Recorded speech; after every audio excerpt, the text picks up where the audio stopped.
ಮಂಗಲವ ಜನಪ್ರಿಯ ಟ್ರಸ್ಟ್ ತುಂಬಾ ಊರಿನಿಂದ ಹೊರಗಿದ್ರೂ ಕೂಡ ಮಹೇಶ್ ಭಟ್ರವರು ಹಲವಾರು ವರ್ಷಗಳಿಂದ ನಾನು ಗಮನಿಸ್ತಾ ಇದ್ದೇನೆ.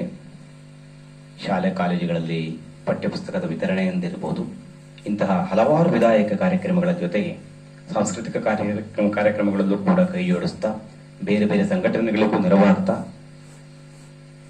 ದೂರದಿಂದ ಇಲ್ಲಿ ಬಂದು ಕಾರ್ಯಕ್ರಮವನ್ನು ನಡೆಸೋದಿದೆಯಲ್ಲ, ಒಂದು ಸಂಘಟನೆಯನ್ನು ಮಾಡೋದಿದೆಯಲ್ಲ, ಅದು ಅತ್ಯಂತ ಕಷ್ಟದಾಯಕವಾದಂತಹ ಸಂಗತಿ ಆಗ್ತದೆ. 2-3 ದಿವಸದ ಹಿಂದೆ ನಮ್ಮನ್ನು ಸಂಪರ್ಕಿಸಿದ್ರು.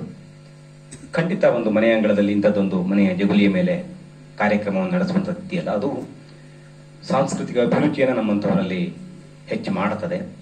ಕಲೆ, ಸಂಸ್ಕೃತಿ ಮತ್ತು ಆ ಕಲೆಯಿಂದ ಸಿಗುವಂತಹ ಆನಂದ ಅಥವಾ ಅದರಿಂದ ಬರುವಂತಹ ತಿಳುವಳಿಕೆಗಳು ಸಮಾಜಕ್ಕೆ ಪೂರಕವಾದಂತಹ ವಾತಾವರಣ ನಿರ್ಮಿಸುವುದಕ್ಕೆ ಹೇತುವಾಗ್ತದೆ ಎನ್ನುವ ಮಾತನ್ನು ಹೇಳುತ್ತಾ, ಜನಪ್ರಿಯ ಟ್ರಸ್ಟ್ನ ಮಹೇಶ್ ಭಟ್ರವರಿಗೆ ಇನ್ನೂ ಹೆಚ್ಚಿನ ಆಯುರಾರೋಗ್ಯ ಸಂಪತ್ತನ್ನು ಕೊಟ್ಟು ಅವರ ಇಷ್ಟ ದೇವತೆ ಹರಸಲಿ ಅಂತ ಆಶಿಸ್ತಾ, ಕಲಾಮಾತೆ ಅನುಗ್ರಹ ಸದಾ ಇರಲಿ ಅಂತ ಆಶಿಸ್ತಾ, ತಮ್ಮೆಲ್ಲರಿಗೂ ವಂದಿಸ್ತಾ ನನ್ನ ಮಾತನ್ನು ಮುಗಿಸ್ತೇನೆ. ನಮಸ್ಕಾರ.